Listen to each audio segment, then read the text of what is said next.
Hello and welcome to learning chemistry with S K Verma. Dear friends, आज यानी कि 28 जून 2025 को वो एग्जाम जिसकी आप पिछले 2 साल से लगातार तैयारी कर रहे थे, आरपीएससी फर्स्ट ग्रेड केमिस्ट्री, आखिर आज वो एग्जाम लग ही गया।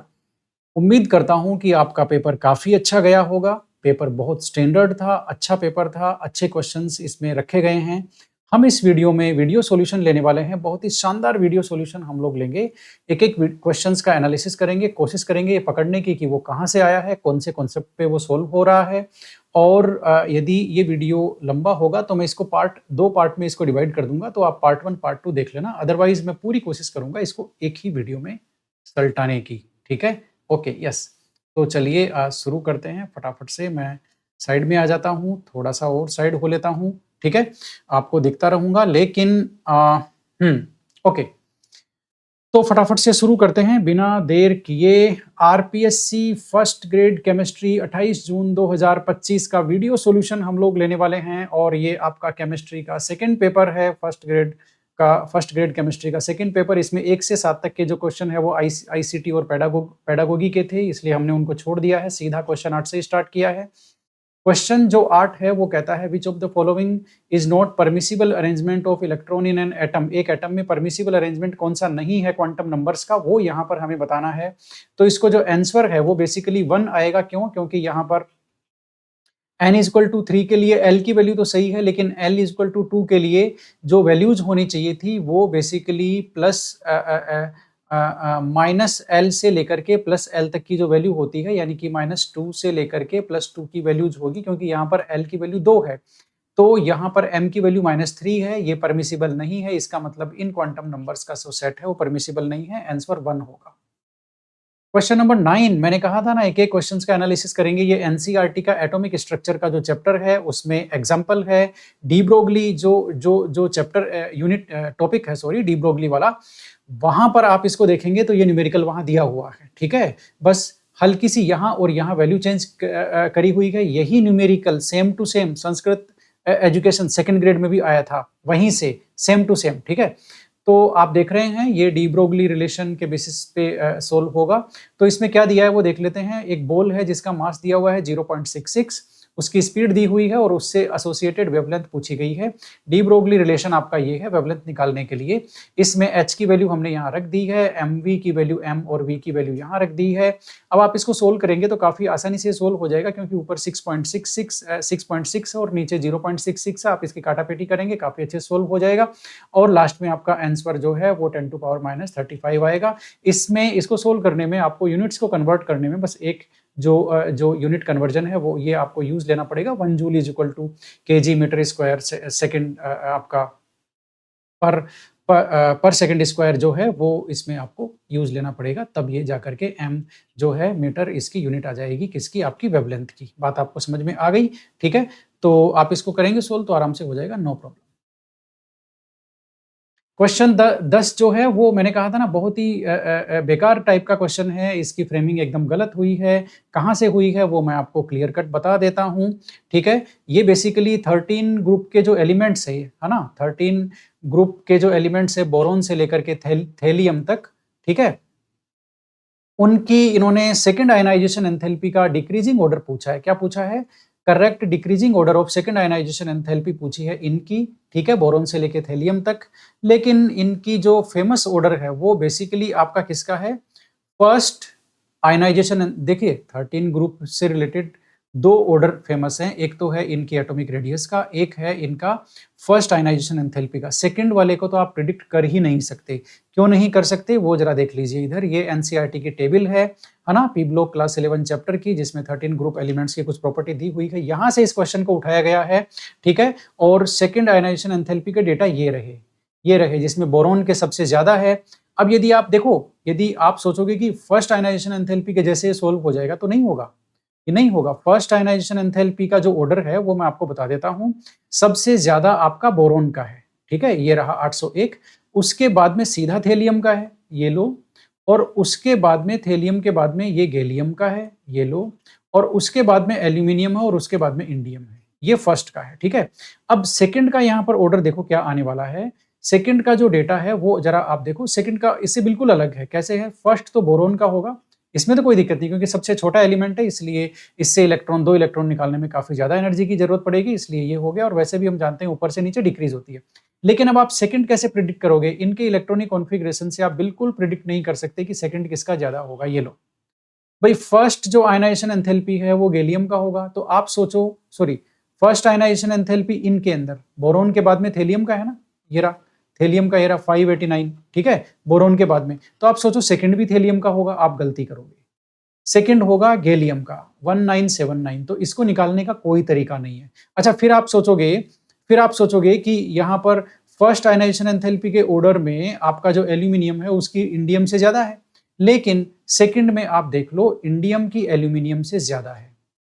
बात को समझो, इसका मतलब इस ऑर्डर को यदि किसी को डेटा नहीं पता है तो इसको सोल्व करना एकदम पॉसिबल नहीं है। कॉन्सेप्ट आप कोई सा भी नहीं लगा सकते, ठीक है ना?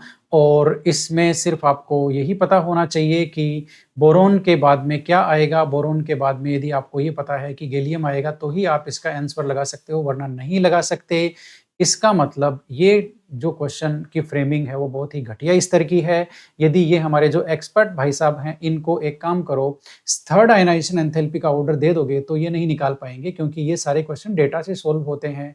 और इनको कोई पूछे कि डेटा कोई याद करता है क्या एग्जाम में, तो क्या कह सकते हैं। अब आगे बात मैं कुछ कहना नहीं चाहता हूँ, इतना ही ठीक है ना? तो ये डेटा मैंने एनसीईआरटी का जो डेटा है सेकंड आयनाइजेशन एंथैल्पी का यहाँ रखा है, और उसके बेसिस पे इसका जो आंसर है वो 4 आंसर होगा। अब मैंने तो डेटा के बेसिस पे निकाल दिया।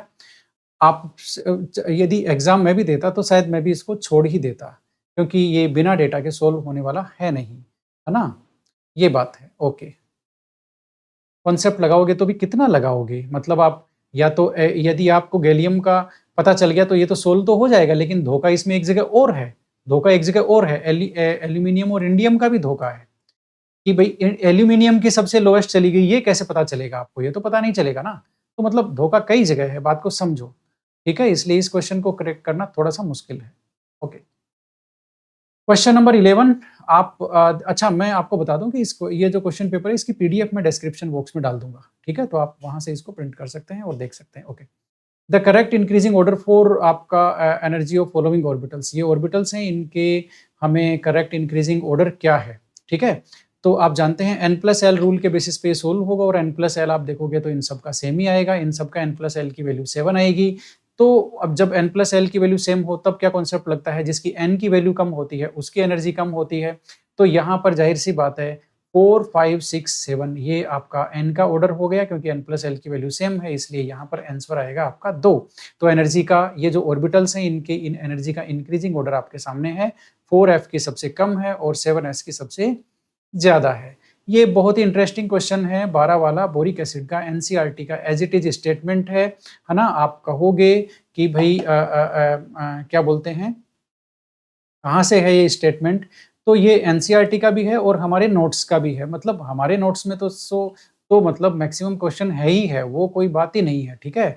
अब नोट्स में क्लास वर्क में ढूंढना मेरे लिए थोड़ा सा मुश्किल है, इसलिए मैं आपके लिए इसको एनसीईआरटी से ही उठा के रख रहा हूँ। यहाँ पर एज इट इज एनसीईआरटी का स्टेटमेंट ही रख रहा हूँ, जो कि हमारे नोट्स में आपको आराम से मिल जाएगा। ये लीजिए, ठीक है?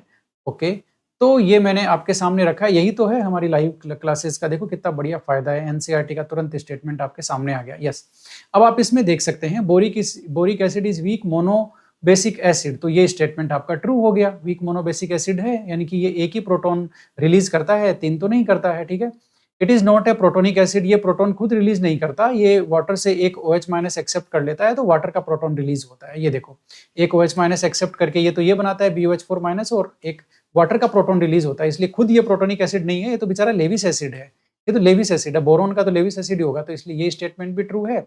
It act as Lewis acid, ये स्टेटमेंट भी ट्रू है। ट्राइबेसिक एसिड नहीं भाई, ये फॉल्स है, क्योंकि जब ये मोनोबेसिक हो गया तो ट्राइबेसिक कैसे होगा? ट्राइबेसिक नहीं होगा, ये वाटर का OH माइनस एक्सेप्ट करता है और केवल एक ही प्रोटॉन रिलीज करता है, इसलिए मोनोबेसिक एसिड है बेसिकली। तो डी है वो गलत है, मतलब फॉल्स है, और ABC सही है। तो इसने पूछा है करेक्ट कौन से हैं, तो करेक्ट आपके ABC हो गए, ठीक है? तो एनसीईआरटी का कहें या कहें हमारे नोट्स में से ये आया है, क्योंकि जो एनसीईआरटी में है वो हमारे नोट्स में आपको मिल जाएगा घुमा फिरा करके। क्वेश्चन नंबर 13 काफी ट्रिकी है, बहुत आसान है। इसमें आपको सिर्फ ये जो कॉलम मैच करने हैं ऑक्साइड ऑफ नाइट्रोजन और ऑक्सीडेशन स्टेट के और केमिकल नेचर के। तो इसमें बहुत सिंपल है, जो N2O है वो पूरी दुनिया जानती है कि वो न्यूट्रल ऑक्साइड है, तो N2O आपका न्यूट्रल ऑक्साइड है और बाकी आप ऑक्सीडेशन स्टेट से मिला दो। यानी कि आपको चलो ये भी नहीं पता तो भी आप ऑक्सीडेशन स्टेट से मिला सकते हो। इसकी ऑक्सीडेशन स्टेट +1 होती है, इसकी आपकी +3 होती है, इसकी आपकी +4 होती है, इसकी +5 होती है। अब आप मिलाते रहो, ठीक है ना? ऑक्सीडेशन स्टेट निकालना काफ़ी आसान है और इसमें सेकंड आंसर आ जाएगा आपका, कहीं कोई दिक्कत नहीं है। ऑक्सीडेशन स्टेट से मिला लो, है ना? आसान है काफ़ी। क्वेश्चन नंबर 14 है वो क्या बोलते हैं, इसको भी मैचिंग करना काफ़ी आसान है। यदि आपको ज़्यादा कुछ नहीं पता तो इतना तो आपको पता ही होगा कि अनिल बायम का 102 होता है एटॉमिक नंबर और अनिल ट्रायम का होता है 103। अब आपको यदि ये पता चल गया तो 102 और 103 तो आपको पता होगा ही होगा। कैसे पता होगा मैं बताता हूँ आपको, क्योंकि 102 और 103 एक्टिनोइड है, ठीक है, और एक्टिनोइड तो आपको याद होंगे ही होंगे। तो जो सबसे लास्ट वाला एक्टिनोइड है 103 वाला जो हम याद करते हैं वो लोरेंसियम है, वो लोरेंसियम है। तो अनिल ट्रायम जो 103 है वो लोरेंसियम है, यानी कि आपका ए में आपका 4 आएगा। ये तो कंफर्म हो गया। अब ए में 4 आपका ऑप्शन 2 में भी है और ऑप्शन 4 में भी है। अब आगे चलते हैं, बी में भी 3 है तो बी हमें निकालने की जरूरत नहीं है। डी अनिल बायम यानी कि लोरेंसियम से पहले क्या आता है, नोबेलियम आता है। तो अब यदि आपको ये पता है कि 102 वाला नोबेलियम होता है, ये तो पता होना ही होना है क्योंकि एक्टिनोइड तो आपने याद ही कर रखे हैं ना। तो डी में आपका सेकंड आएगा, तो डी में आपका सेकंड यहाँ आया है, इसका मतलब ये ऑप्शन नंबर 2 सही है। मतलब मेरा कहने का मतलब है कि आपको ये अनिल ऑक्टियम यानी कि ये आपका 108 है, अनिल अन्नियम यानी कि ये आपका नहीं अन अन अन्नियम ओके 111, ये 111 एटॉमिक नंबर का है। तो 108 और 111 वाला आपको नहीं भी पता होगा तो भी आप इसका आंसर निकाल सकते हो, मेरा ये मानना है 102 और 103 के बेसिस पे। तो आंसर इसका 2 था। The stability of trivalent cation group 13 के ट्राइवेलेंट कैटायन की जो स्टेबिलिटी का ऑर्डर है वो बेसिकली इनर्ट पेयर इफेक्ट की वजह से आएगा। इनर्ट पेयर इफेक्ट आप जानते हो कि जो बोरोन से लेकर के थैलियम तक हम ऊपर से नीचे जाएंगे तो इनर्ट पेयर इफेक्ट बढ़ता चला जाता है। तो +1 ऑक्सीडेशन स्टेट जो है वो उसकी स्टेबिलिटी बढ़ती है, +3 की इनर्ट पेयर इफेक्ट की वजह से कम होती चली जाती है, यानी कि थैलियम वाली की सबसे कम होगी। फिर उसके ऊपर ग्रुप में आपका इंडियम है, फिर आपका गैलियम है, फिर एल्यूमिनियम है, फिर बोरॉन है, ठीक है। तो आपका ये तीन लास्ट के 3 एलिमेंट दे रखे हैं ये वाले, तो गैलियम, इंडियम और थैलियम, इसमें से थैलियम की +3 की स्टेबिलिटी इनर्ट पेयर इफेक्ट की वजह से सबसे कम होगी, ठीक है। तो ग्रुप में ऊपर से नीचे कम होगी तो गैलियम की सबसे ज्यादा होगी। ऑप्शन नंबर आपका सेकंड आएगा, इनर्ट पेयर इफेक्ट का क्वेश्चन है।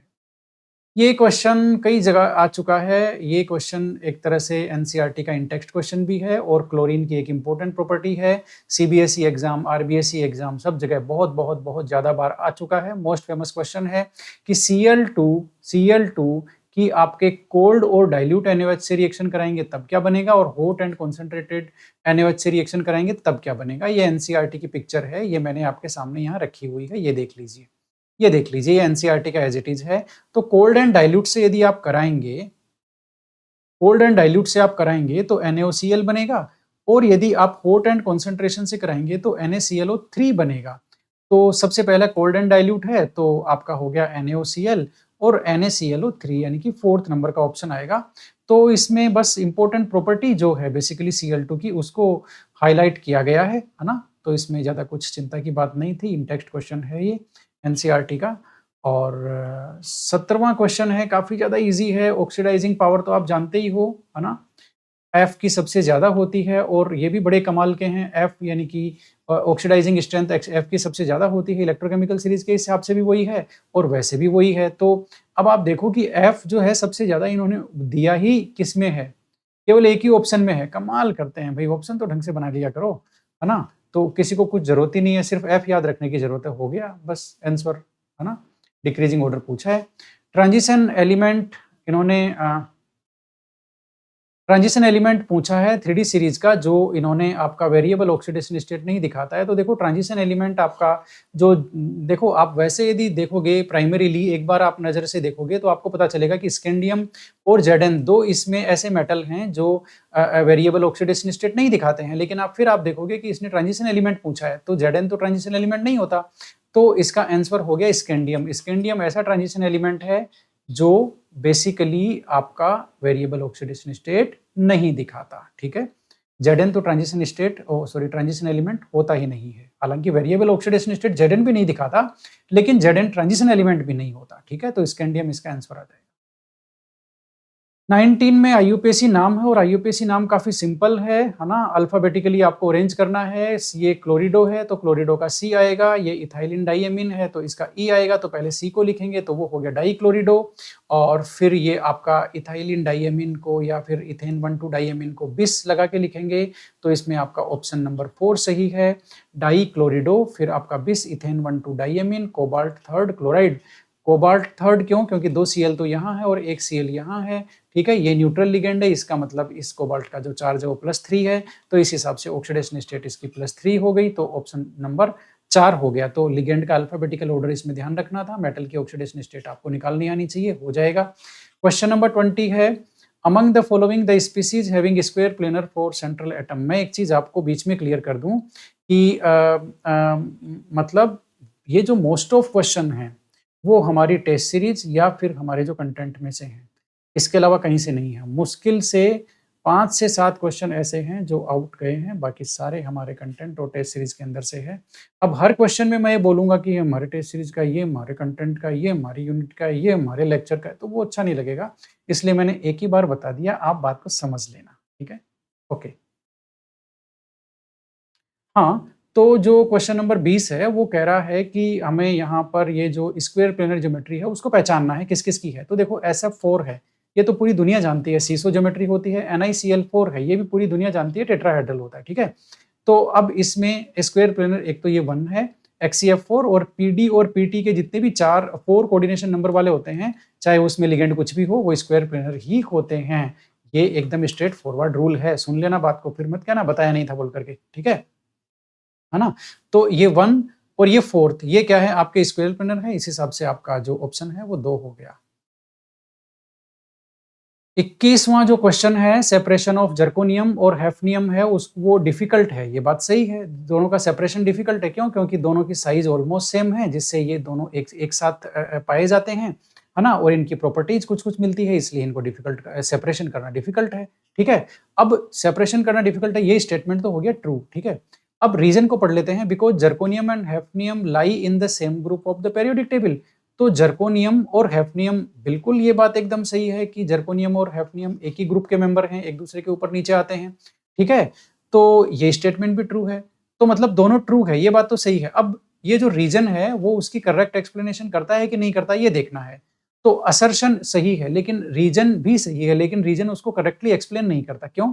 क्योंकि भाई सेम ग्रुप का मेंबर तो बहुत होते हैं, तो क्या सबको सेपरेशन करना डिफिकल्ट होता है? बात को समझो, जैसे सोडियम और पोटेशियम है, सेम ग्रुप के मेंबर है, तो क्या इनको भी सेपरेशन करना डिफिकल्ट होता है? नहीं। तो कोई सेम ग्रुप का मेंबर हो, इसकी वजह से सेपरेशन उनका डिफिकल्ट हो गया, ये रीजन उसका सही नहीं है। एक्चुअल में इनका सेपरेशन जो डिफिकल्ट है वो उसका रीजन है आपका लेंथेनॉइड कॉन्ट्रैक्शन, जिसकी वजह से इनकी साइज, इनकी जो रेडियस है वो सेम हुई है। बात को समझो, इनकी रेडियस सेम है ना, क्योंकि ये लेंथेनॉइड कॉन्ट्रैक्शन का वो है, कारण है, मतलब लेंथेनॉइड कॉन्ट्रैक्शन इसका रीजन है, न कि सेम ग्रुप का होने का। तो दोनों स्टेटमेंट तो सही है, लेकिन रीजन उसका जो है वो करेक्ट रीजन नहीं है, उसका रीजन लेंथेनॉइड कॉन्ट्रैक्शन आएगा। ठीक है, तो स्टेटमेंट ऑप्शन नंबर 3 आएगा कि जिसमें दोनों सही हैं, लेकिन रीजन उसकी करेक्ट एक्सप्लेनेशन नहीं है। मतलब ठीक ठाक क्वेश्चन था, आप गलती भी कर सकते हैं इसमें। 22 जो है कोलोइडल एंटीमनी, ये अब कोलोइडल एंटीमनी है, वो किसके ट्रीटमेंट में यूज करते हैं? भाई कालाजार के ट्रीटमेंट में यूज करते हैं। एनसीईआरटी का स्टेटमेंट है, एनसीईआरटी की एप्लीकेशन है, हमारे हम जो एनसीईआरटी में है वो हमारे हैं, हम ये बार बार कहने की जरूरत नहीं है। ठीक है, क्योंकि हम पढ़ाते ही वहीं से हैं। 23 COCl34 एक कॉम्प्लेक्स है, मतलब 4NH3, ये एक कॉम्प्लेक्स है। इसकी 1 मोल AgCl से हम लोग रिएक्शन कराएंगे, मतलब AgNO3 से रिएक्शन कराएंगे, तो 1 मोल AgCl का बनेगा। अब 1 मोल AgCl का बनेगा, तो ये कह रहे हैं इसका फॉर्मूला क्या है, कोऑर्डिनेशन नंबर क्या है? भाई देखो, इस फॉर्मूले में देखो, 1 मोल AgCl का बनने का मतलब है स्क्वायर ब्रैकेट के बाहर एक Cl है, तो एक Cl का मतलब 2 Cl अंदर है, और 4NH3 तो अंदर है ही है, तो कोऑर्डिनेशन नंबर तो 6 हो गया इसका। कोऑर्डिनेशन नंबर 6 में बाहर क्या है? NH3 है कि Cl है? देखो पीपीटी किसका बन रहा है? AgCl का बन रहा है ना, इसका मतलब Cl बाहर है, तो ऑप्शन नंबर 3 हो गया। ठीक है, ये इसका फॉर्मूला हो गया, ये इसका कोऑर्डिनेशन नंबर हो गया। क्या बच्चों के सवाल पूछते हैं बताओ, है ना। एनसीईआरटी का इंटेक्स्ट क्वेश्चन ऐसे कैसे पूछ लिया, मतलब कोई मतलब है? 24 number example of network solid. अब क्या बताएं भाई, ये इन सवालों का क्या बताएं? एल्यूमिनियम नाइट्राइड, बोरोन नाइट्राइड, ये सब आपके क्या बोलते हैं, नेटवर्क सॉलिड होते हैं। हमारे नोट्स देख लो, और कुछ नहीं तो एकदम बढ़िया से लिखा हुआ है, मोटा मोटा। When crystals of NaCl are heated in an atmosphere of sodium vapors, it imparts yellow color। ये लो भाई, एफ सेंटर का क्वेश्चन है। सोडियम का क्रिस्टल येलो दिखता है क्योंकि उसमें एफ सेंटर डेवलप हो जाते हैं। और एफ सेंटर क्या होता है? एफ सेंटर बेसिकली एक जो आपका एनायन होता है उसकी जगह इलेक्ट्रॉन ट्रैप हो जाता है, यानी कि वहाँ पर मेटल ज़्यादा होता है। Metal excess defect due to anionic vacancy, इस तरह से होता है वो। तो ये मेटल एक्सेस डिफेक्ट है एफ सेंटर का, इसकी वजह से सोडियम का क्रिस्टल येलो दिखता है। लिथियम क्लोराइड का क्रिस्टल लाइलेक या ऐसा कुछ उसका कलर है वो दिखता है, कईयों में पिंक लिखा हुआ, कईयों में लाइलेक लिखा हुआ है। ठीक है, तो ये 25 नंबर का था, इसमें मेटल एक्सेस डिफेक्ट आएगा। एफ सेंटर वाला आप देख लेना। Correct order of packing efficiency in different type of lattices. मैं एक बार देखता हूँ आपको सही दिख रहा है क्या, इसको मैं थोड़ा सा सही करने की कोशिश करता हूँ। इसको थोड़ा सा इधर लाता हूँ मैं, ये लीजिए, ताकि आपको थोड़ा सा और सही दिख पाए, बीच में आ पाए, क्योंकि मैंने इसको काफ़ी ज़्यादा कॉर्नर में रखा हुआ है। ओके, तो correct order of packing efficiency in different types of lattices, अलग अलग टाइप के जो लेटिसेज में जो करेक्ट ऑर्डर क्या है, तो ये आपका ये है। एफसीसी की जो है वो आपकी 70, जो एफसीसी है उसकी आपकी 74 होती है, और इसकी बीसीसी की 68 होती है। 68% पैकिंग एफिशिएंसी, और इसकी 52.4 के आसपास होती है। तो इस तरह से यदि आप देखेंगे तो आपका क्या बोलते हैं, हाँ, मतलब जो ऑर्डर है, ऑप्शन है, वो आपका सेकंड नंबर आ गया। ठीक है, और एफसीसी की सबसे ज्यादा, बीसीसी और simple cubic option number second.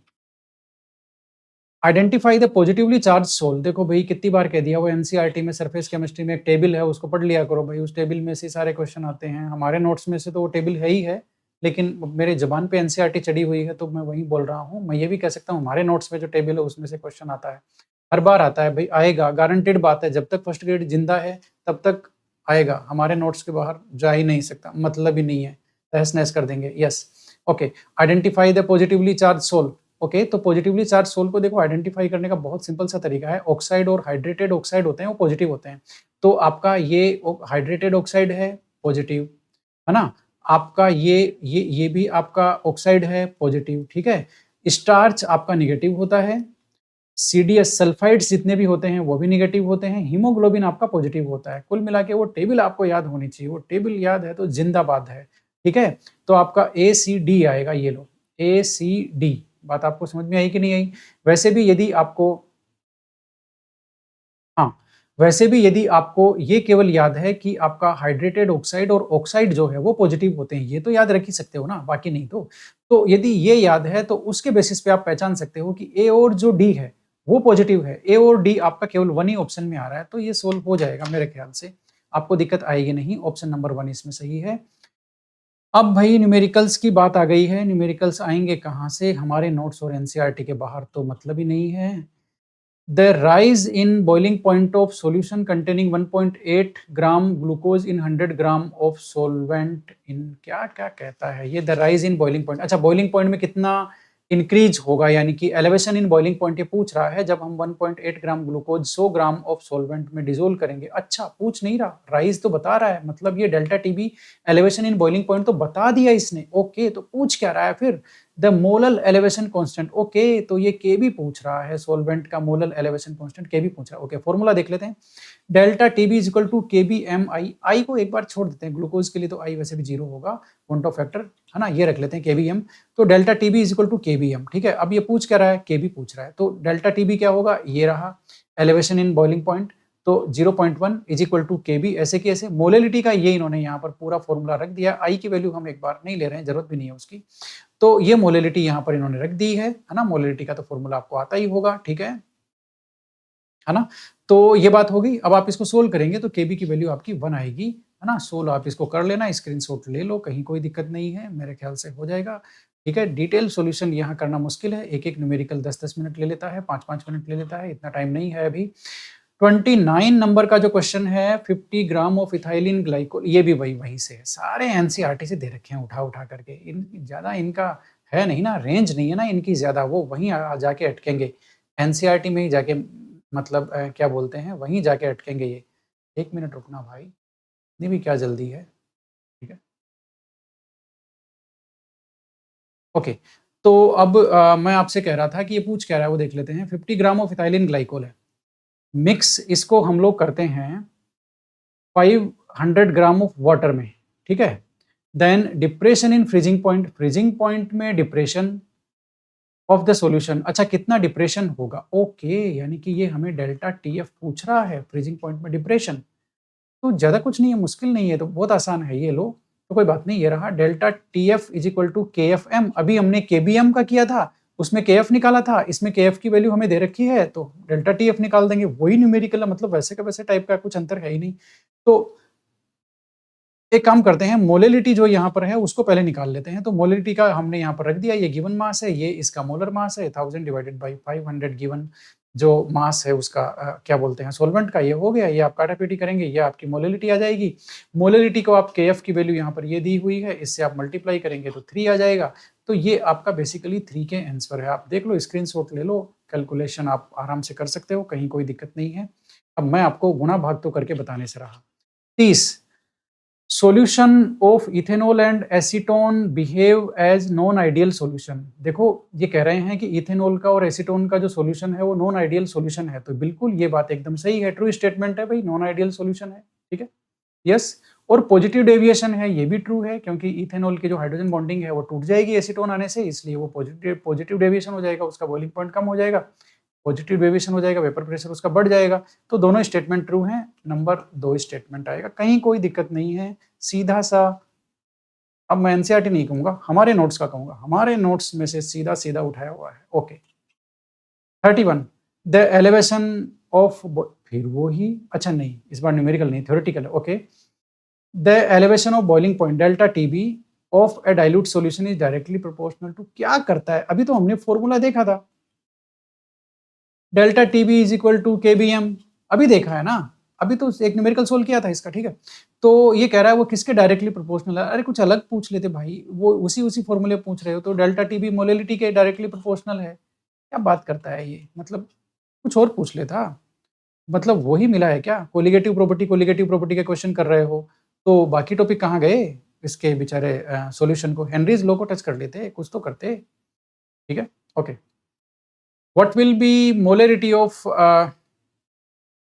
1 liter of aqueous solution of 98 W by W H2SO4 density? Okay, इस मतलब इसने मोलरिटी पूछी है, 1 litre aqueous solution of 98% weight by weight H2SO4 की डेंसिटी दी है। तो देखो, ये एक लर्निंग केमिस्ट्री ट्रिक से ये सवाल सोल्व होगा। हमारे नोट्स में ये ट्रिक आपको भर भर के मिलेगी, इसके क्वेश्चन भी मिलेंगे, और सेम तरह के क्वेश्चन हमारी टेस्ट सीरीज में मिलेंगे, हमारे टेस्टों में मिलेंगे, खूब मिलेंगे, जी भर के मिलेंगे, ठीक है? तो इसका फॉर्मूला क्या है मोलरिटी निकालने का? जब मास परसेंटेज या और डेंसिटी दिया हुआ हो, तो मोलरिटी निकालने का सीधा फॉर्मूला है, molarity is equal to mass percent into density into 10 divided by molar mass of solute.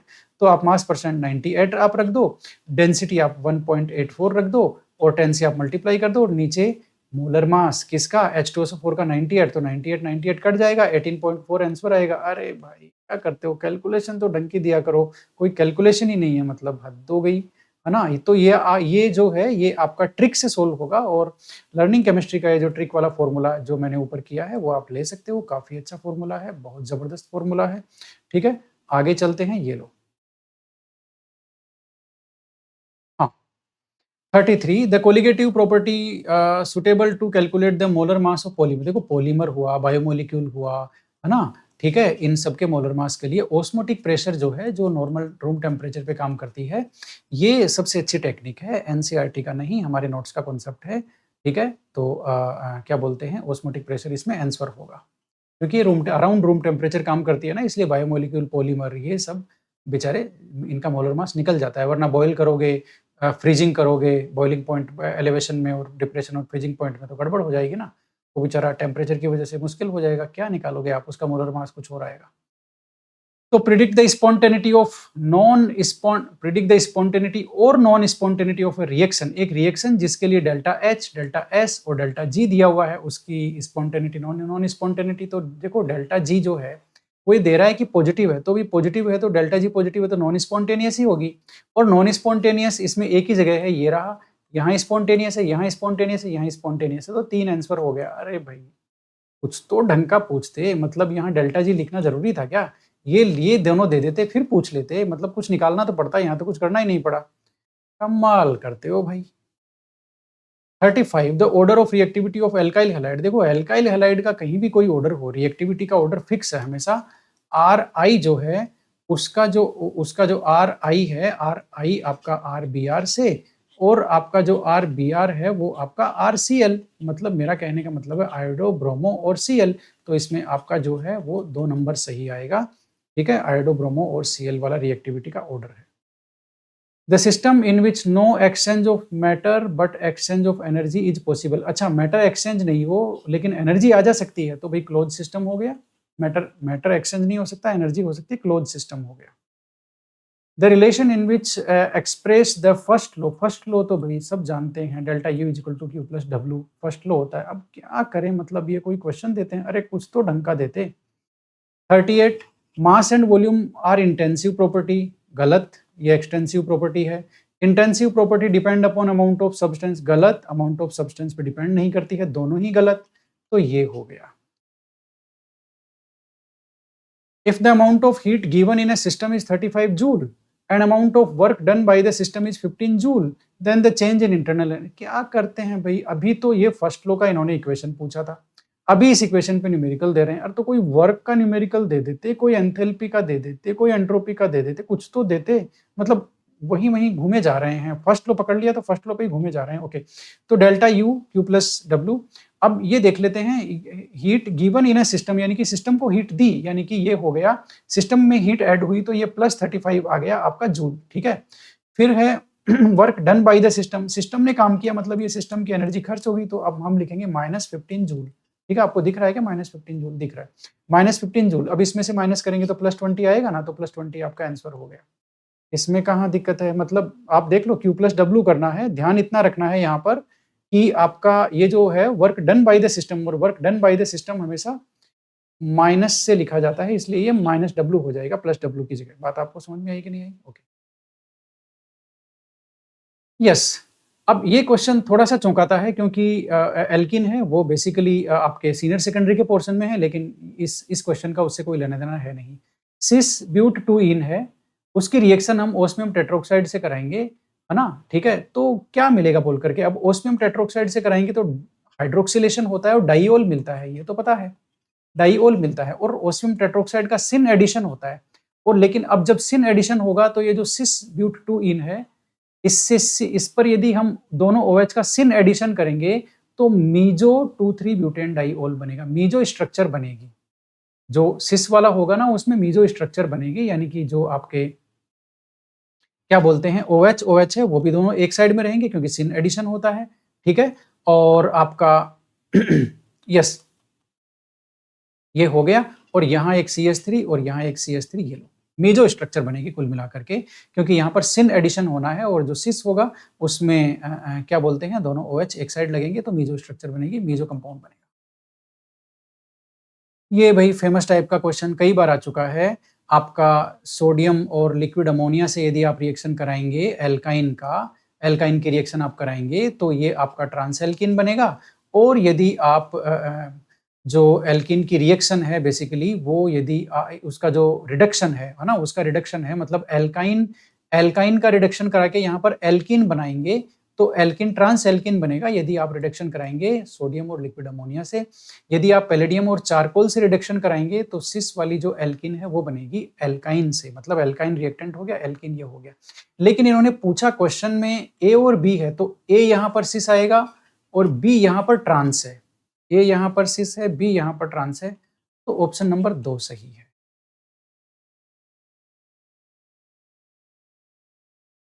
When aqueous solution of sodium acetate is electrolyzed, then gas is liberated at anode। ये question हमने कई बार किया हुआ है, notes में भर भर के लिखा हुआ है। ये देखो, ये मैंने उठा के रखा है यहाँ पर। एनोड पर जो आपका इलेक्ट्रोलाइसिस होता है सोडियम एसीटेट का, तो एनोड पर क्या रिएक्शन होती है ये लिखा है मैंने यहाँ पर। ठीक है।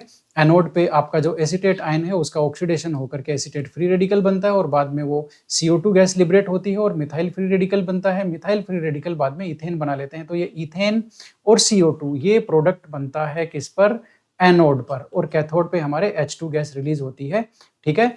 तो एनोड पर इथेन और आपका CO2 बनेगा। ये बेसिकली एल्केन बनाने की जो रिएक्शंस होती है उनमें कोल्बे इलेक्ट्रोलाइसिस कोल्बेज इलेक्ट्रोलाइसिस है कार्बोक्सिलिक एसिड का, वहां से ये रिएक्शन आई है, वहां से ये क्वेश्चन आया है, जिसमें हम जो सोडियम सोल्ट होते हैं इनके कार्बोक्सिलिक एसिड के, उनका इलेक्ट्रोलाइसिस करके एल्केन बनाते हैं। ठीक है। तो हम बेसिकली नेक्स्ट क्वेश्चन में आ गए हैं 43 में, और 43 क्वेश्चन काफी आसान है। ओजोनोलाइसिस की इतनी प्रैक्टिस कराई हुई है, बताओ आपको। ओजोनोलाइसिस ऑफ 3 मिथाइल 1 ब्यूटीन, तो पहले तो 3 मिथाइल 1 ब्यूटीन का फॉर्मूला बना लो, ये बनेगा। ठीक है। 3 मिथाइल 3 पे 1 2 3, 3 पे मिथाइल 1 पे ब्यूटीन, ओके हो गया। ओजोनोलाइसिस में क्या बनेगा भाई? ओजोनोलाइसिस में डबल बॉन्ड से आप तोड़ दो, एक तरफ तो ये तो हो गया आपका मीथेनॉल एक कार्बन का, ठीक है, मीथेनेल, सॉरी मीथेनेल, है ना। तो ये तो यही हो गया आंसर। और तो कोई इसमें मतलब इन्होंने ऑप्शन ही ढंग के नहीं बनाए, बताओ। आंख बंद करके हो रहा है सवाल सोल्व। और ये आपका 2 मिथाइल प्रोपेनेल बनेगा, मतलब यहाँ एक CHO आ जाएगा, और ये वो HCHO एक कार्बन का एल्डिहाइड ये बन जाएगा, और ये हो गया 2 मिथाइल प्रोपेनेल और मिथेनेल। मतलब क्या है, क्या है ये? ऑप्शन तो ढंग के बना दिया करो। Which of the following alcohol give red colour in Victor Meyer? भाई विक्टर मेयर में रेड कलर कौन देता है? प्राइमरी देता है। तो सेकेंडरी क्या देता है? नीला कलर देता है। तो टर्सरी कोई टेस्ट नहीं देता।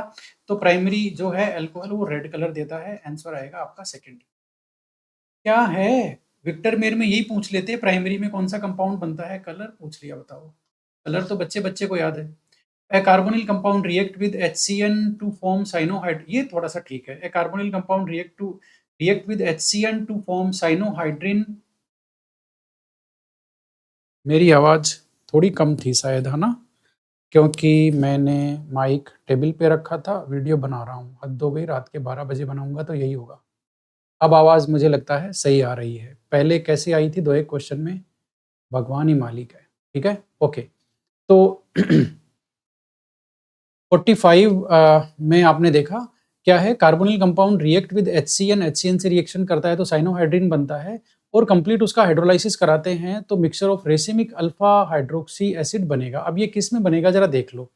मतलब आप ये देखो कि रेसिमिक बनना चाहिए। रेसिमिक कम कम कम मतलब ये हो गया कि उसमें कायरल कार्बन होना चाहिए।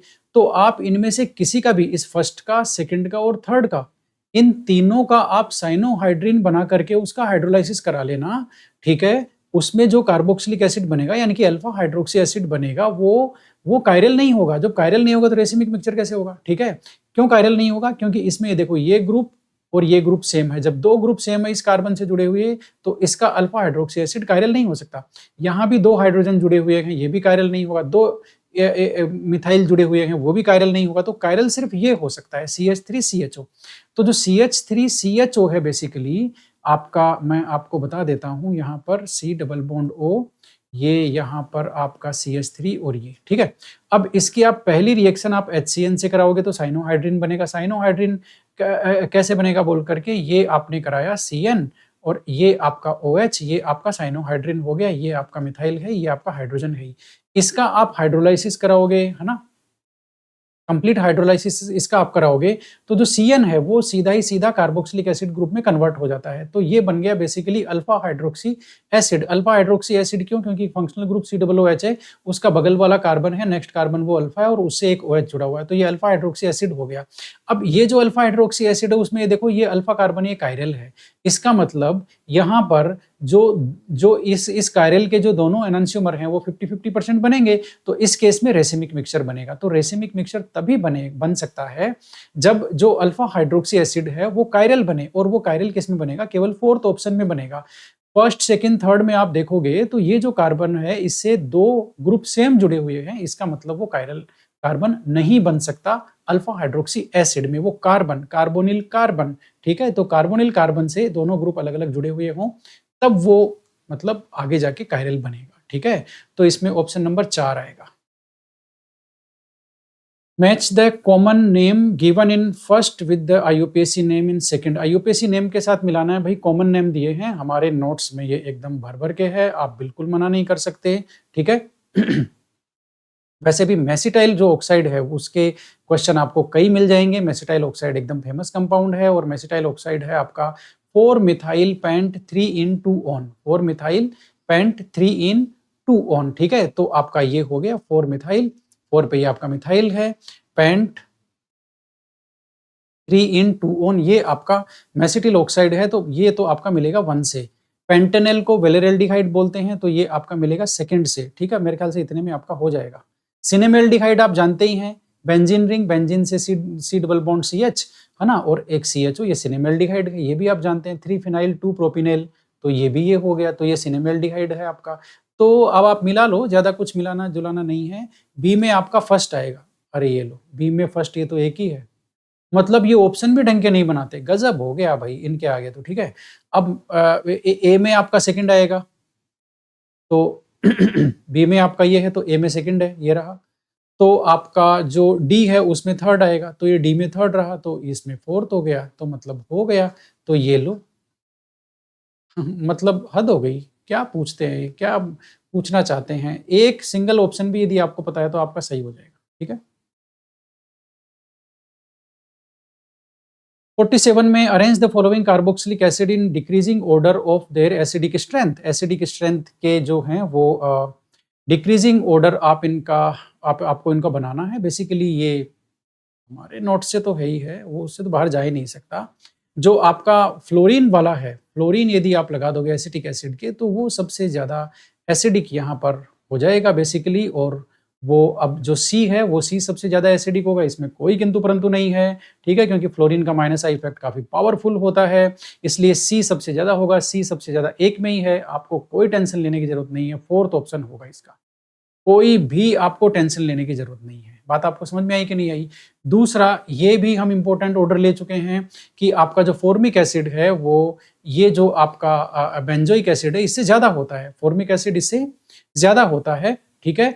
और जो आपका बेंजोइक एसिड है वो एसिटिक एसिड से ज्यादा होता है, ठीक है। ये एक कॉमन ऑर्डर है। और यदि आपको मेरे ऑर्डर पे विश्वास नहीं होता है तो ये हमारे मतलब हमारी जो एनसीईआरटी है उसका एक मास्टर ऑर्डर है, उसमें आप देख सकते हो जो आपका फ्लोरो इथेनोइक एसिड है, फ्लोरो एसिटिक एसिड है, वो कहाँ पर है, आपका फॉर्मिक एसिड कहाँ पर है, आपका बेंजोइक एसिड कहाँ पर है, आपका एसिटिक एसिड कहाँ पर है। तो सबसे ज्यादा कौन हुआ? फ्लोरो इथेनोइक एसिड। बात आपको समझ में आई कि नहीं आई?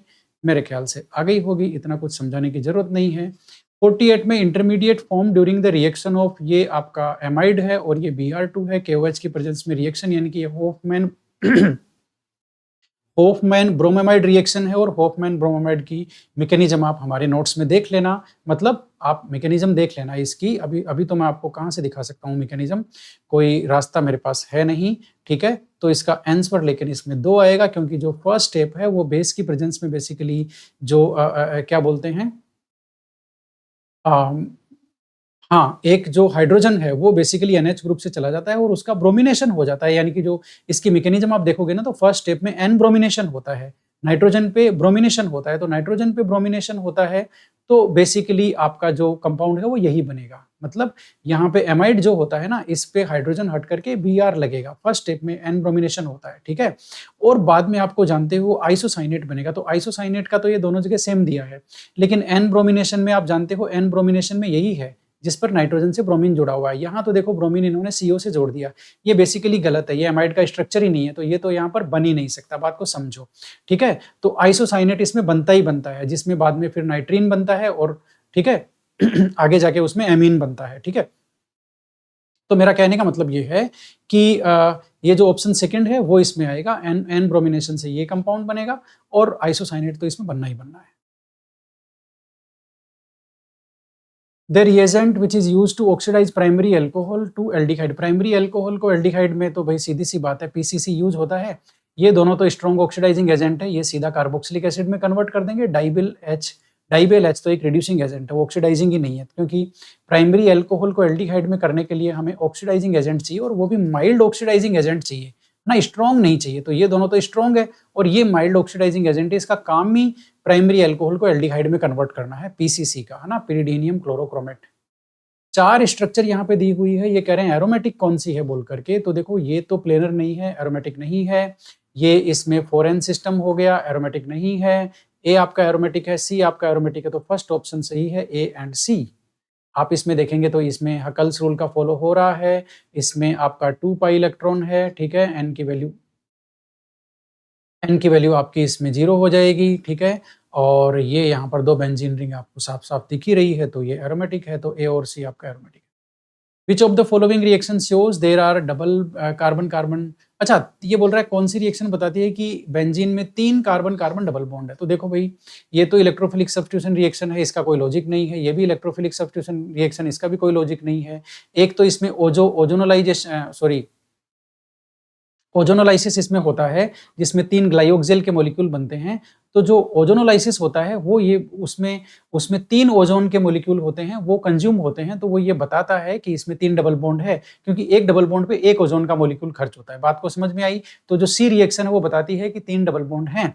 इसी के साथ हाइड्रोजन के 3 मॉलिक्यूल एब्जॉर्ब मतलब कंज्यूम होते हैं जब बेंजीन का हम एनआई के साथ में रिडक्शन कराते हैं, तो फिर उसमें साइक्लोहेक्सेन बनती है, तो यहाँ भी ये 3 हाइड्रोजन के जो मोल हैं वो एब्जॉर्ब हो रहे हैं, खर्च हो रहे हैं, लग रहे हैं रिडक्शन में, तो वो भी ये बताता है कि 3 डबल बॉन्ड हैं। तो जो सी और डी की जो रिएक्शन है वो यह बताती है कि यहाँ पर ये दोनों रिएक्शन यह बता रही है कि बेंजीन रिंग में 3 डबल बॉन्ड है।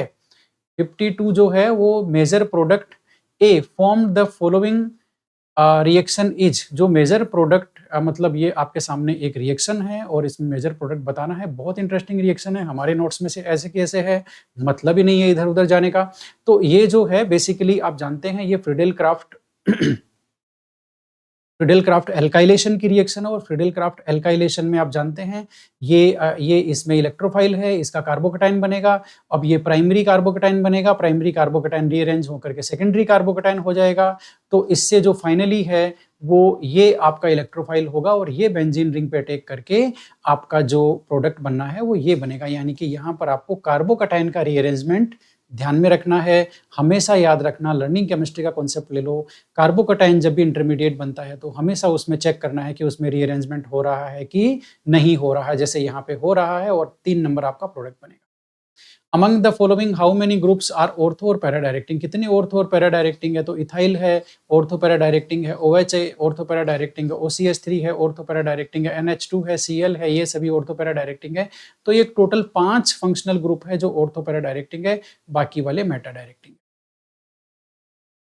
54 में है when CH3Cl, मैं देखता हूँ आपको क्या दिख रहा है, आपको एकदम सही दिख रहा है। when CH3Cl and AlCl3 react with the benzene, ये दोनों बेंजीन के साथ रिएक्शन करते हैं तो इलेक्ट्रोफाइल Cl कब से बनेगा, CH3+ होगा ना इलेक्ट्रोफाइल। बात को समझो, ये कोई हेलोजिनेशन थोड़ी है, हेलोजिनेशन में Cl होगा, इसमें तो CH3 होगा। फर्स्ट अटैक, अरे भाई ये इलेक्ट्रोफाइल ही नहीं है, इसका अटैक कहाँ से होगा, दोनों गलत है, फॉल्स, दोनों गलत है, ऑप्शन नंबर 1 सही। नंबर ऑफ ग्लोबुलर प्रोटीन, ये बोला ग्लोबुलर प्रोटीन कितने हैं इनमें, तो देखो एल्ब्यूमिन है, ग्लोबुलर होता है, इंसुलिन है, ये दोनों मतलब ये दोनों ग्लोबुलर हैं, तो ये दोनों ग्लोबुलर हैं। किरेटिन और ये फाइब्रस प्रोटीन है भाई। मसल्स कहाँ होता है, मायोसिन मसल्स में होता है क्या, और किरेटिन तो आपके बाल नाखून इनमें होता है, तो वो ये फाइब्रस प्रोटीन का एग्जाम्पल है। इंसुलिन और आपका जो एल्ब्यूमिन है अंडे में होता है वो आपके ग्लोबुलर है, ठीक है। 56 में आपका अच्छा खासा क्वेश्चन है, 56 कहीं कोई दिक्कत नहीं है, 56 को आप देखेंगे तो मतलब ठीक ठाक क्वेश्चन है, ठीक है। तो अब आपको मैं यहाँ पर बना करके बताता हूँ एक एक चीज को, ये लो ये लो ये लो, अच्छा ठीक है, मैं थोड़ा सा शॉर्टकट यूज लेता हूँ। ये यहाँ पर इन्होंने इथाइल बेंजीन आपको रिएक्टेंट दिया। इथाइल बेंजीन रिएक्टेंट का सबसे पहले ये कह रहे हैं कि हमें क्या बोलते हैं, ब्रोमिनेशन कराना है, और वो भी आपका फोटोकेमिकल यानी कि फ्री रेडिकल मैकेनिज्म। तो इसमें आपका न्यूक्लियर यानी कि एरोमेटिक इलेक्ट्रोफिलिक सब्स्टिट्यूशन नहीं होगा, ये आपका फ्री रेडिकल सब्स्टिट्यूशन होगा, यानी कि आपका ये जो क्या बोलते हैं चेन मैकेनिज्म होगी फ्री रेडिकल मैकेनिज्म होगी, और फ्री रेडिकल से बेसिकली जो साइड चेन होगी, साइड चेन में सब्स्टिट्यूशन होगा ब्रोमीन का, न कि बेंजीन रिंग में। तो साइड चेन में more stable free radical secondary free radical होगा, ठीक है इसका। तो इससे जो जो ए प्रोडक्ट बनेगा वो मैं लिख रहा हूं यहां पर। ए जो है वो आपका ये हो गया CH Br और CH3, ये हो गया, यानी कि Br है वो आपका साइड चेन पे लगेगा क्योंकि ये फोटोकेमिकल रिएक्शन और फ्री रेडिकल मैकेनिज्म से प्रोसीड हो रही है। तो इसमें जो बेंजीन रिंग है उसमें सब्स्टिट्यूशन नहीं होता बल्कि साइड चेन में सब्स्टिट्यूशन होता है। बात आपको समझ में आ गई? और मोर स्टेबल फ्री रेडिकल बनेगा उस पोजीशन पे आपका Br जाएगा, तो सेकेंडरी फ्री रेडिकल बनेगा वहां पर आपका Br जाएगा। तो ये आपका हो गया ए। अब ए के बाद में आपको ये एक्वस KOH दे रहे हैं, तो एक्वस KOH में आप जानते हो OH माइनस न्यूक्लियोफाइल होता है और वो सीधा डिस्प्लेस कर देता है। तो यहां पर आपका बन गया बेसिकली आपका CH और यहाँ पर ये OH, ये आपकी न्यूक्लियोफिलिक सब्स्टिट्यूशन रिएक्शन हो गई। OH यहाँ पर न्यूक्लियोफाइल का काम कर रहा है, ये बन गया। उसके बाद में आपका आ गया एनहाइड्रस CrO3। एनहाइड्रस CrO3 क्या काम करता है? ये रहा एनहाइड्रस CrO3, बेसिकली आपका जो सेकेंडरी अल्कोहल होते हैं उनको कीटोन में कन्वर्ट कर देता है। तो आपका फाइनल जो सी प्रोडक्ट है वो क्या बना? वो अब आपका एक कीटोन हो गया येलो, यानी कि ये प्रोडक्ट आपका एसीटोन बन गया, सॉरी एसिटोफिनोन बन गया। और जो सेकंड ऑप्शन है वो आपका इसमें उत्तर है। तो आपने देखा किस तरह से मैंने ये सोल्व किया है, बिल्कुल जीरो बेसिक कॉन्सेप्ट यूज लेते हुए। 57 जो क्वेश्चन है वो कहता है कौन सा रिएजेंट है जो रिएक्शन नहीं करता है ग्लूकोज से। तो ग्लूकोज से कौन रिएक्शन नहीं करता भाई? आपका स्किफ रिएजेंट रिएक्शन नहीं करता है, बाकी तो सब करते हैं, बेचारे सीधे हैं। यही एक टेढ़ा है, नहीं करता है तो नहीं करता, इसकी मर्जी है। 58 में भाई बड़ा गजब है, ये जो हेट्रोसाइक्लिक बेस होते हैं, नाइट्रोजिनस बेस होते हैं, ठीक है, उसमें साइटोसिन का स्ट्रक्चर पूछ लिया। मतलब भाई अब थोड़ा ध्यान रखना, जो 5 बेस है हमारे, ठीक है, यूरेसिल, साइटोसिन, थायमिन वगैरह, ये सब आप इनकी स्ट्रक्चर याद रखना।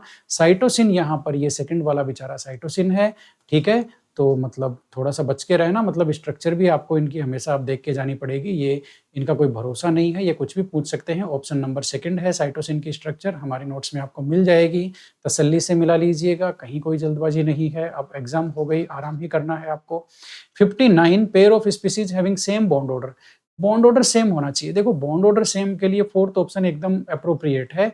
क्यों? क्योंकि CO का बॉन्ड ऑर्डर 3 है और NO प्लस इसके साथ आइसो इलेक्ट्रॉनिक हो गया, तो इसका बॉन्ड ऑर्डर भी 3 है, तो ऑप्शन नंबर 4 सही हो गया। बाकी आप निकालते रहना, अलग अलग आएगा, ठीक है। 60 में आप देखना, सेल्यूलोज एक स्ट्रेट चेन पॉलीसेकेराइड है। सेल्यूलोज किसका पॉलीमर है बेसिकली? तो सेल्यूलोज आपका डी ग्लूकोज का पॉलीमर है, बीटा डी ग्लूकोज का। तो इसमें ग्लाइकोसिडिक लिंकेज कौन सी हुई? बीटा ग्लाइकोसिडिक लिंकेज हुई। हमारे नोट्स में तसल्ली से देखना आप, सेल्यूलोज में आपको मिलेगा, कहीं कोई किंतु परंतु नहीं है। Cellulose is a straight chain polysaccharide composed of only D glucose unit से बनता है ना, यानी कि बीटा डी ग्लूकोज से, तो बीटा ग्लाइकोसिडिक लिंकेज होते हैं। एकदम तीसरा वाला जो है उत्तर एकदम सही है। खतरनाक क्वेश्चन है, अच्छा क्वेश्चन है, क्योंकि हमारे नोट्स में से है। विटामिन के क्या है? देखो साइनोकोबालेमिन तो विटामिन B12 होता है, ये तो नहीं है। अब आपका राइबोफ्लेविन भी विटामिन बी का ही एक पार्ट होता है शायद, है ना, तो ये भी नहीं है। एस्कॉर्बिक एसिड तो विटामिन सी होता है। और वैसे भी विटामिन के जो होता है वो फैट सोल्यूबल होता है। क्या होता है? फैट सोल्यूबल होता है, ठीक है। ADE और के जो होता है वो फैट सोल्यूबल होते हैं। तो ये सोल्यूबल इन वाटर, तो ये भी नहीं है। ये सोल्यूबल इन वाटर, तो ये भी नहीं है। ये soluble in oil and fat, लेकिन ये एस्कॉर्बिक एसिड विटामिन सी होता है, तो ये भी नहीं है। तो बच गया ये, तो विटामिन के आपका यही है, कोई माइका लाल नहीं रोक सकता। ये देखो soluble in oil and fat एकदम सही है। मतलब आपको आता नहीं है विटामिन के, लेकिन हम उत्तर तक पहुंच गए, क्योंकि हमें विटामिन B12, विटामिन सी और कौन सा सोल्यूबल है कौन सा नहीं है ये पता है, इसलिए विटामिन के तक हम पहुंच गए। 62 में मैक्सिमम डेंसिटी वाटर की भाई 4.0 टेम्परेचर पे होती है मैक्सिमम डेंसिटी, ठीक है, ये तो फैक्ट है, अब क्या करें। 63 विच of the following molecule does not contain any bond angle of 90 degree. 90 degree का किस में नहीं होता? तो 90 डिग्री का देखो, ये आपका इसमें भी 90 डिग्री होता है, इसमें भी होता है, इसमें सब में होता है। ये टेट्राहेड्रल स्ट्रक्चर है, टेट्राहेड्रल स्ट्रक्चर में कोई 90 डिग्री का एंगल नहीं होता, ठीक है, बात खत्म। 64 में हैमिल्टोनियन ऑपरेटर, ये क्वेश्चन इतनी बार आ गया, आके पक गए, हम भी पक गए इससे, ये भी हमसे पक गया, लेकिन ये फिर आ गया। आरपीएससी ने मेरे ख्याल से 10वीं बार ये दिया होगा, गिन लेना आप हमारे आरपीएससी PYQ में हैमिल्टोनियन ऑपरेटर का क्वेश्चन ये 10वीं बार आया हुआ है। हम इसे गलती बिल्कुल नहीं करेंगे, ऑप्शन नंबर 4 सही है। -h × divided by 2m del square plus v, ये एकदम आपका क्या है, फोर्थ वाला ऑप्शन सही है, हैमिल्टोनियन ऑपरेटर की वैल्यू। 65 में आप देखेंगे तो क्या बोलते हैं, match the species of column 1 with the column 2 number of bond pear shape in column 2, ठीक है, ये बात तो ठीक है, ये सारी चीज़ें ठीक है। मैं क्या कह रहा हूँ, मैं ये कह रहा हूँ कि इसको मैच कराना है, मैच ही तो कराना है, तो करा देते हैं भई। अब इसने एक ही मतलब कॉलम कॉलम 2 में भी कॉलम 3-3 दिए हैं, बताओ क्या मतलब है इसका? अरे भई ये देना ज़रूरी है क्या? ये मत देते, सीधा स्ट्रक्चर दे देते, तो जिसको ये आएगा वही तो स्ट्रक्चर निकालेगा। मतलब कमाल हो गया इनकी, मतलब बुद्धिमत्ता की भी हद है। देखो ना, कॉलम 2 में भी 3 कॉलम दे रखे हैं। अरे तो भई किस-किस को मिलाएगा कैंडिडेट? बुद्धिहीनों की कमी नहीं है। 65 देखो, 65 में हम सीधा शेप से मिलाएँगे, हमें ज़्यादा कुछ मतलब नहीं है, ठीक है? ओके। I3 बी वाला जो है वो लीनियर होता है। बी वाला लीनियर होता है, यानी कि बी में थर्ड यहाँ भी है, यहाँ भी है। और देख लेते हैं, SF4 हमारा सीसो होता है। SF4 क्या होता है? सीसो होता है, पूरी दुनिया जानती है ना। सी में आपका हो गया सेकंड, क्योंकि ये सीसो सेकंड में है, ये रहा। तो सी में आपका सीसो यानी कि सी में सेकंड, तो सी में सेकंड, तो ये लो ऑप्शन आ गया 3 नंबर। मतलब इनकी ज़रूरत क्या थी? अरे सीधा ये दे देते ना, जिसको शेप पता है, जिसको शेप पता है वही तो ये निकाल सकता है। समझते ही नहीं है, बताओ। ठीक है? ओके। तो ये आपका हो गया। अब आप देख लो, ए में फोर्थ है, ए जो है ClF3 उसकी टी शेप होती है, ये लो। ठीक है? और अब मिला लेना भाई, मैंने उत्तर बता दिया तीसरा, अब आप मिला लेना, ठीक है? मैंने तो शेप को पकड़ के चला है, कोई दिक्कत नहीं है। 66 विच of the following electronic arrangement in molecular orbital is correctly represented? Correctly represented कौन सा है? तो भाई देखो, बात ऐसी है, ये तीनों गलत है। क्यों गलत है? क्योंकि इनमें नंबर ऑफ इलेक्ट्रॉन कंप्लीट नहीं है। अब देखो यहाँ ये He2+ में इलेक्ट्रॉन होते हैं 3, ये इलेक्ट्रॉन भर रहे हैं भाई साहब 4, ये देखो 1s2 तो ये 4 भर रहे हैं, इसलिए गलत है।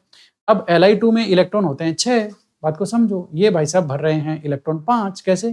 के में 4 हो गए और 2s1 5, ठीक है? तो ये भी गलत है, ठीक है? Na2 जो है, Na2 में भी जो हैं वो इलेक्ट्रॉन होते हैं आपके 22, ठीक है? अब लेकिन ये फिर वही बात कर रहे हैं, लास्ट वाला जो है वो 3s2 आना चाहिए, ये 3s1 रखे हैं, तो ये भी गलत है, ठीक है? तो अब करें क्या? ये गलत कर रहे हैं तो कर रहे हैं, हम क्या करें? तो ये जो Be2 वाला है वो एकदम सही है, बोल करके कैसे? सही इसलिए है बोल करके, क्योंकि Be2 में 8 इलेक्ट्रॉन होते हैं, 4 तो के में हो गए, है ना? 1s2 2s2 में हो गए, सॉरी 1s2 वाला आपका एंटी बॉन्डिंग और बॉन्डिंग, तो 2-2 4 हो गए, 4 इलेक्ट्रॉन तो यहाँ है, 2 यहाँ है और 2 एंटी बॉन्डिंग में है, 8 इलेक्ट्रॉन हो गए, बी वाला एकदम सही है। COF3 कॉम्प्लेक्स पैरामैग्नेटिक है नेचर में। किसकी वजह से पैरामैग्नेटिक है? क्योंकि इसमें अब आप देख लो, COF3 में पैरामैग्नेटिक है तो कितने अनपेयर्ड इलेक्ट्रॉन होंगे? तो भाई जो F है वो तो आपका वीक इलेक्ट्रॉन फील्ड है, और CO में जो है वो CO3+ है ऑक्सीडेशन स्टेट, ठीक है? यहाँ पर 3+ ऑक्सीडेशन स्टेट है, तो 3+ में 3d6 होता है, 3d6 में आप यदि वीक फील्ड लगाओगे तो अनपेयर्ड इलेक्ट्रॉन कितने आएंगे? 4 आएंगे ना 3d6 में, तो 4 अनपेयर्ड इलेक्ट्रॉन होंगे। अब ये देखो, ये कॉम्प्लेक्स भी चेंज नहीं कर सकते, उसी का फिर पूछ लिया आउटर ऑर्बिटल कॉम्प्लेक्स। अरे अभी तो पूछा था ऊपर, क्योंकि आउटर ऑर्बिटल या ये आपका क्या है, आउटर ऑर्बिटल या फिर हाई स्पिन पता होगा, वीक फील्ड पता होगा, तभी तो ये 4 आएगा। तो फिर इसमें वीक फील्ड यदि पता है तो आउटर ऑर्बिटल जो है वो कॉम्प्लेक्स यही तो होगा, तो कॉम्प्लेक्स ही चेंज कर देते भाई, कुछ तो करते। कमी है क्या कॉम्प्लेक्सों की? वही कॉम्प्लेक्स उठा के फिर टिका दिए। आउटर ऑर्बिटल का मतलब आप समझ गए ना, पेयरिंग नहीं हो रही है तो वीक लिगेंड फील्ड है, तो वो वीक लिगेंड फील्ड एफ का ही है इसमें, हमारे नोट्स में से है, ठीक है? Okay.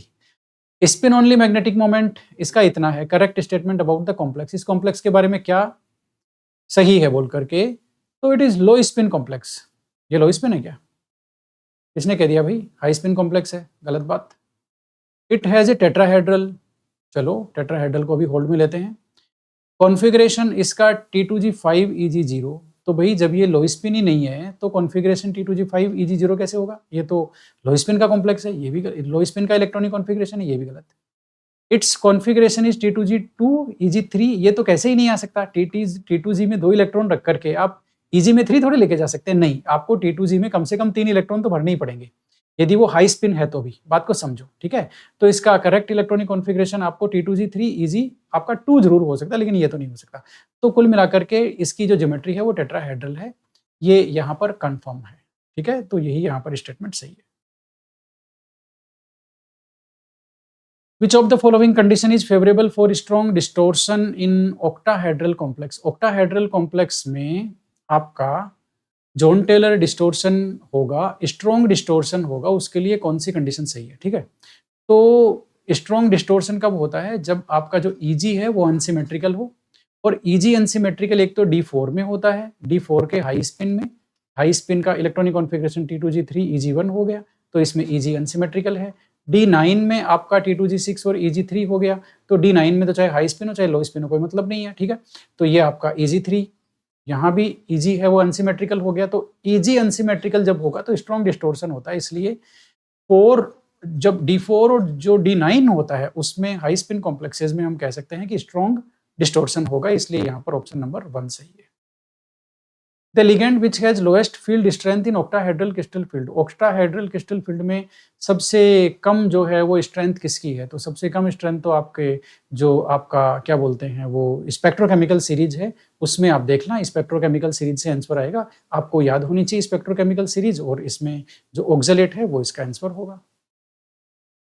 The coordination number of thallium, अब ये हमारे नोट्स का क्वेश्चन है, देखो भाई कोई दिक्कत नहीं है, इसमें आपका जो NO3 है वो बाइडेंटेट की तरह काम करता है, इसलिए इसका कोऑर्डिनेशन नंबर 12 हो गया, और 12 में इकोसाहेड्रल स्ट्रक्चर होती है। अब इनको देखो ऑप्शन भी नहीं बनाना आता, क्योंकि ये 12 कोऑर्डिनेशन नंबर तो सबको पकड़ में आ रहा है, तो कम से कम 12 कोऑर्डिनेशन नंबर के 2 ऑप्शन दे देते। अरे मतलब कुछ तो करते, ये तो रटा पड़ा है सबको, ये तो रटा पड़ा है कि 12 में इकोसाहेड्रल होती है, मतलब इसका 12 कोऑर्डिनेशन नंबर होता है, तो इकोसाहेड्रल को चेंज कर देते, तो ऑप्शन नंबर 1 होगा। क्या करें भाई इनका। The incorrect statement of octahedral crystal field splitting, हाँ मैं ये तो बताना भूल ही गया, हमारे नोट्स में से है ये, ठीक है, ओके, नहीं मेरा कहने का मतलब है कि सारे ही हमारे नोट्स में से हैं, कुछ को छोड़ के, yes. Incorrect statement for octahedral crystal field splitting, ये थोड़ा सा गड़बड़ टाइप का क्वेश्चन है, मैं क्यों बताता हूँ गड़बड़ है, मतलब इसका आंसर मैं आपको यहाँ बताऊंगा, लेकिन उसके बाद में मैं आपको ये बताऊंगा कि आप इसको डिलीट करा सकते हो, ठीक है। Incorrect statement for octahedral crystal field splitting, ठीक है, इसमें ये कह रहा है कि आपका इनकरेक्ट बताना है, तो यदि सिमिलर कॉम्प्लेक्स होंगे मेटल के, ठीक है, और डी ऑर्बिटल की साइज जैसे जैसे इंक्रीज होगी वैसे वैसे क्रिस्टल फील्ड स्प्लिटिंग इंक्रीज होगी, तो ये बात तो सही है, क्योंकि आप 3D से 4D में जाओगे और 5D में जाओगे तो जैसे जैसे डी ऑर्बिटल की साइज इंक्रीज होगी, है ना, तो आपका ये और लिगेंड सेम होगा, तो जाहिर सी बात है आपका जो CFSE है वो इंक्रीज होगी ऊपर से नीचे जाने में, ठीक है, तो ये स्टेटमेंट तो ट्रू है, हमें हमें इनकरेक्ट देखना है ना, इनकरेक्ट देखना, ये स्टेटमेंट तो ट्रू है। Large negative charge ligand will have large crystal field splitting, अब देखो, अच्छा चलो एक और देख लेते हैं। Metal ion with higher oxidation state causes large, यदि ऑक्सीडेशन स्टेट ज्यादा होगी तो CFSE ज्यादा होगी, तो ये भी ट्रू है। अब यहाँ आ जाते हैं, large negative charge ligand will have the large crystal field splitting, small negative charge ligand will have the large crystal field splitting. देखो भाई मैं बता देता हूँ आपको, ये क्वेश्चन इन्होंने थोड़ा सा पूरी शर्मा पठानी और पूरी शर्मा कालिया में से उठाया है, ठीक है।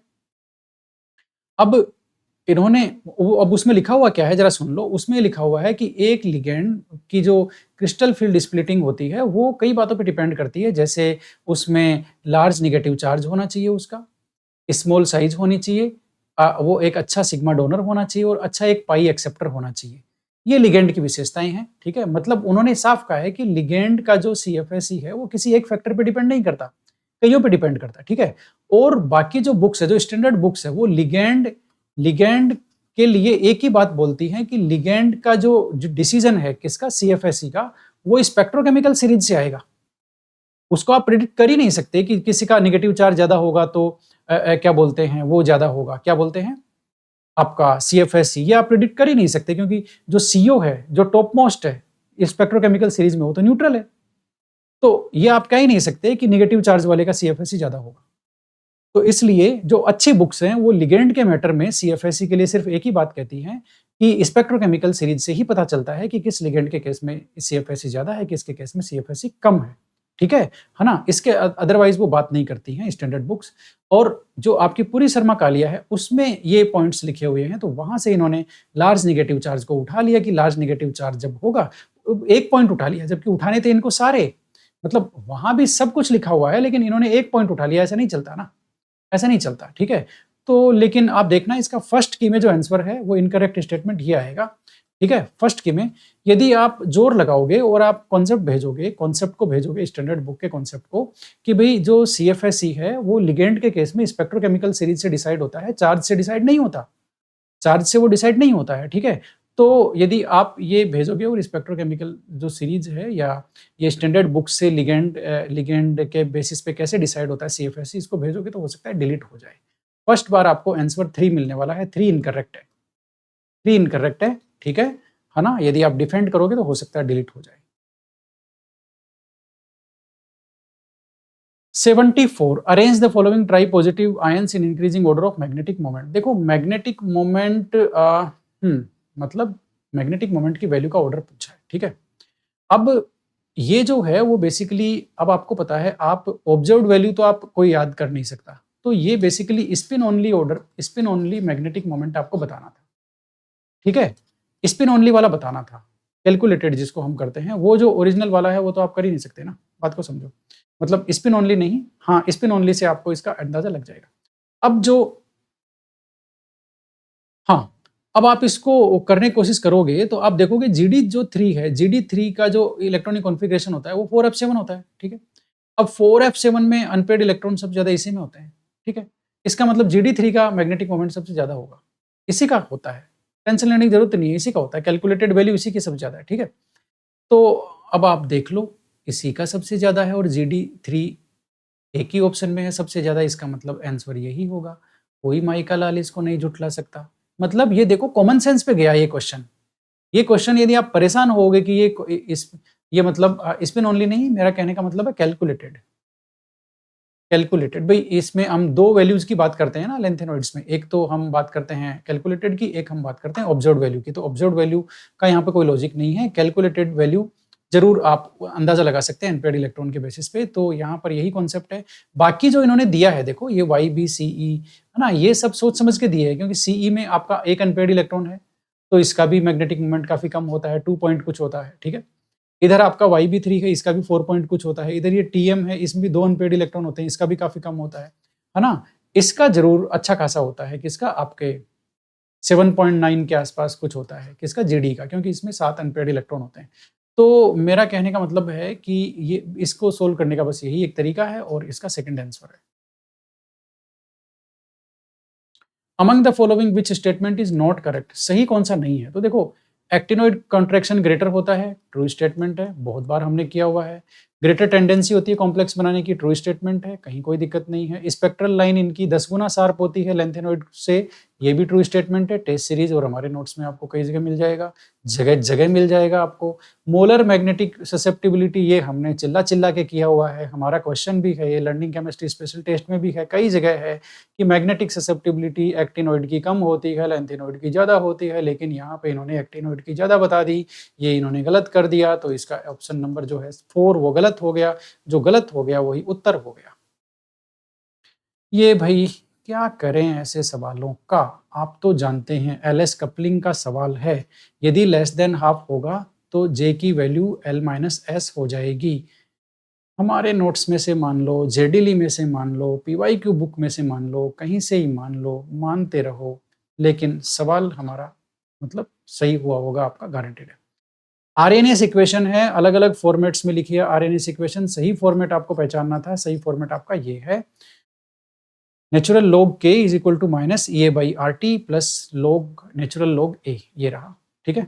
तो ये आपका जो सेकंड इक्वेशन है वो सही है। अब इसका तो क्या तरीका है, सेकंड इक्वेशन ही सही है, इसको तो कैसे मैं डिराइव करके तो बता नहीं सकता। अब 78 जो है बेसिकली वो NCERT का 4.6 का इंटेक्स्ट क्वेश्चन है, एक ऐसे कैसे उठा के आया हुआ है, कुछ शायद टाइम चेंज किया होगा, वहाँ 60 मिनट है तो यहाँ 30 मिनट किया होगा, बस इतना ही अंतर है, ठीक है।